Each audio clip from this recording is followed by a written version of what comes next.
Bismillahirrahmanirrahim. Assalamualaikum warahmatullahi wabarakatuh. Bagaimana kabarnya anak-anak? Bu Guru selalu berdoa dan berharap agar kalian selalu dalam lindungan Allah Subhanahu wa Ta'ala dan tetap dalam keadaan yang sehat. Alhamdulillah, jumpa lagi bersama Bu Guru pada pertemuan yang kedua di pembelajaran IPA. Kali ini kita akan membahas tentang mekanisme pernafasan pada manusia.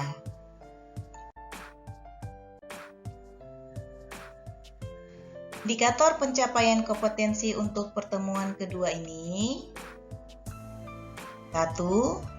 Mengidentifikasi mekanisme pernafasan dada dan pernafasan perut. 2. Menyelidiki frekuensi pernafasan pada manusia. 3. Menganalisis faktor yang mempengaruhi frekuensi pernafasan manusia.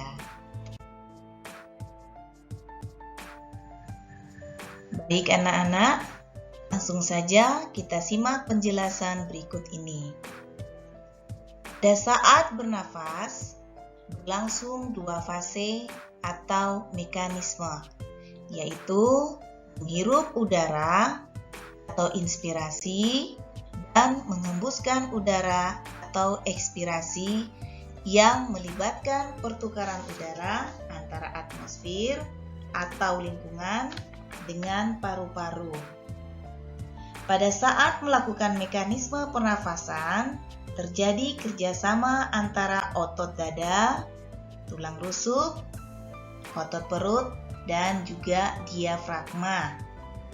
Diafragma adalah otot yang terdapat di antara rongga dada dan rongga perut.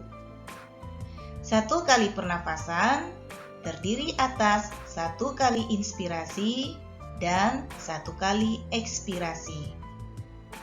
Berdasarkan aktivitas otot-otot pernafasan, bernapas dengan membesarkan dan mengecilkan volume dada disebut pernafasan dada.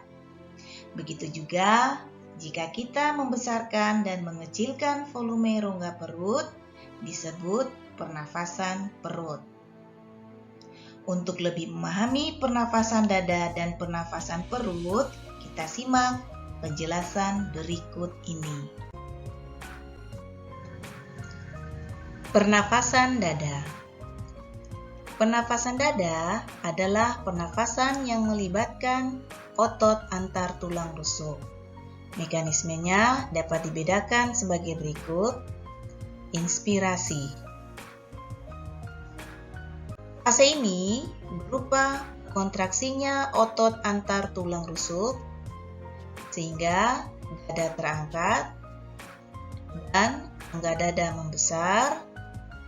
Akibatnya, tekanan udara dalam rongga dada menjadi lebih kecil daripada tekanan di luar, sehingga udara luar yang kaya oksigen masuk ke paru-paru. Fase ekspirasi. Fase ini merupakan fase relaksasi atau kembalinya otot antar tulang rusuk ke posisi semula, yang diikuti oleh turunnya tulang rusuk, sehingga rongga dada menjadi kecil.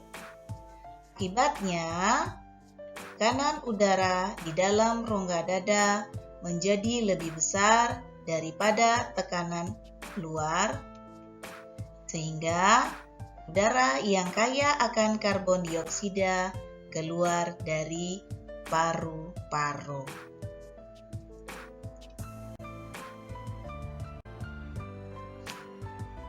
Pernafasan perut. Pernafasan perut merupakan pernafasan yang mekanismenya melibatkan aktivitas otot-otot diafragma yang membatasi rongga dada dan rongga perut. Mekanisme pernafasan perut dapat dibedakan menjadi dua, yaitu fase inspirasi. Pada fase ini, otot diafragma berkontraksi sehingga diafragma mendatar. Akibatnya, volume rongga dada membesar dan tekanan udara dalam paru-paru menjadi kecil sehingga udara masuk ke paru-paru. Fase ekspirasi. Fase ekspirasi merupakan fase di mana otot diafragma berelaksasi sehingga diafragma melengkung atau kembali ke posisi semula. Akibatnya, volume rongga dada mengecil dan tekanan udara dalam paru-paru menjadi lebih besar sehingga udara keluar dari paru-paru.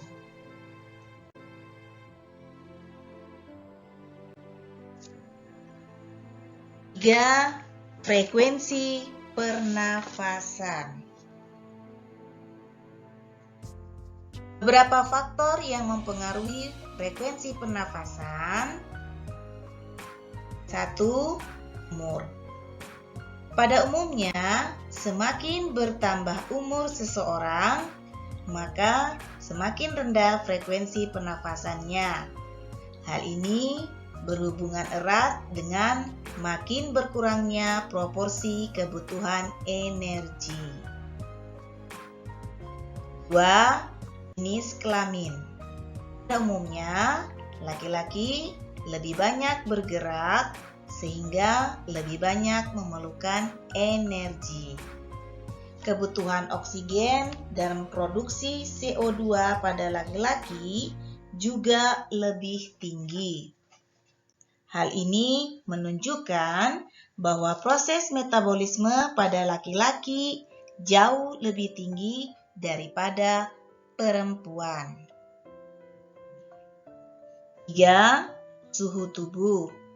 Semakin tinggi suhu tubuh, maka semakin cepat frekuensi pernafasannya.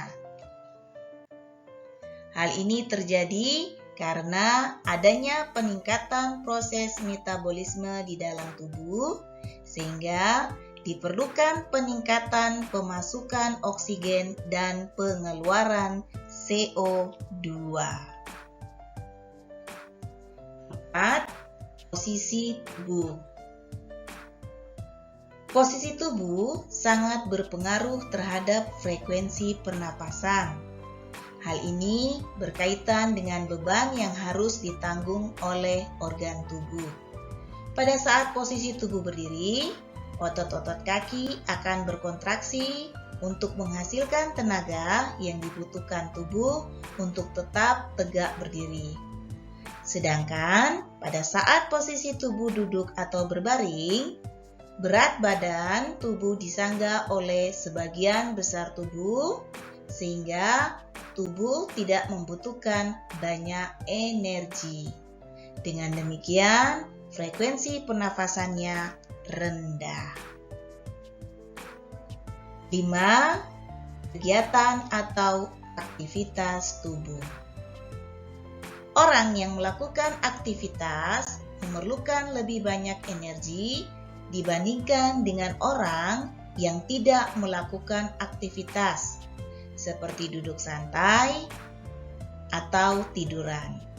Ketika tubuh memerlukan banyak energi, maka tubuh perlu lebih banyak oksigen sehingga frekuensi pernafasan meningkat.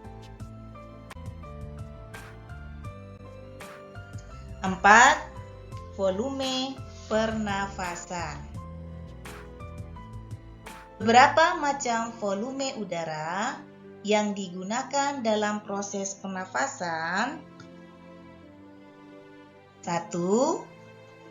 Volume ideal, yaitu volume udara yang keluar masuk paru-paru saat tubuh melakukan inspirasi atau ekspirasi biasa atau normal.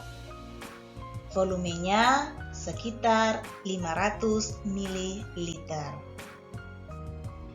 2. Volume cadangan ekspirasi merupakan volume udara yang masih dapat dikeluarkan secara maksimal dari paru-paru setelah melakukan ekspirasi biasa.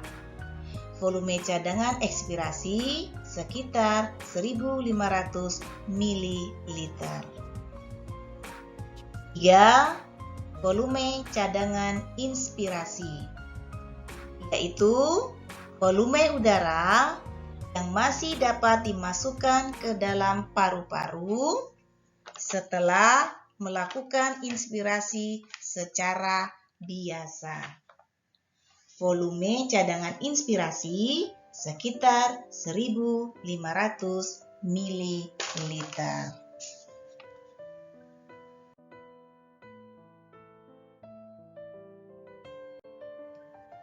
Demikian anak-anak ibu semuanya, penjelasan tentang mekanisme pernafasan manusia, frekuensi pernafasan, dan volume pernafasan. Harapan ibu guru, semoga kalian paham, sehingga bisa menambah lagi semangat kalian dalam mengikuti pembelajaran. Sampai berjumpa di lain waktu dengan materi-materi yang lebih menarik lagi. Bu Guru akhiri. Assalamualaikum warahmatullahi wabarakatuh.